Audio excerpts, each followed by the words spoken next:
Calling Nepal 8 March दिवस पहिला. ठरलेल्या वेळेत फक्त सचिनच आला, त्यापाठोपाठ बाकीचेही आले. सकाळी 5:45लाच वाघोलीमध्ये दोन्ही गाड्यांच्या टँक फुल करून घेतल्या. गाड्याच्या टँक फुल करून झाल्यानंतर वेळ होती आमच्या टँक फुल करण्याची. त्यानंतर आम्ही देवगड येथे जवळच असलेल्या श्री दत्त दिगंबर या हॉटेलमध्ये आमच्या टँक फुल करून घेतल्या.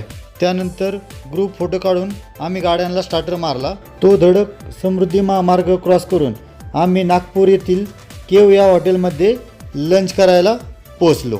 आपला लंच होतो न होतो तोच या दोन्ही गाड्यांचीही वेळ झालेली डिझेल भरण्याची. डिझेल भरून झाल्यानंतर पुढे काही प्रवास केल्यानंतर आम्ही संध्याकाळी चहा पाण्यासाठी विश्रांती घेतली. चहा पाणी घेऊन झाल्यानंतर आम्ही पुन्हा पुढच्या प्रवासाला सुरुवात केली.